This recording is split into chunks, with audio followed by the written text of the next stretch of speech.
Niko hapa kwa ajili ya kuwashukuru wale ambao wamesupport kazi yangu, kwa maana ya walionisubscribe, lakini niko hapa pia kwa ajili ya kukuomba wewe ambaye hujasubscribe unisubscribe.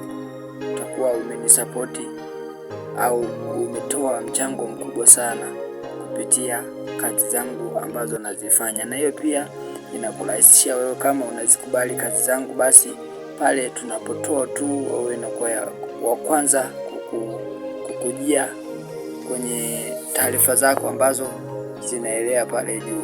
Kwa nilikuwa naomba jamani, gusa hicho kialama cha kengele kikitawanyika hivi, basi ujue unyama tayari ushafanya ya kwako hapa, na mimi utakuwa umenichangia mchango mkubwa sana. Na pia nami unaweza ukaniomba kufanyia chochote kile unachotaka, basi nami naweza kukufanyia. Asanteni sana rafiki zangu wa YouTube, pia na marafiki zangu wa sehemu zingine. Unyama mwingi magoli, hamna noma. Nawashukuru, asanteni sana.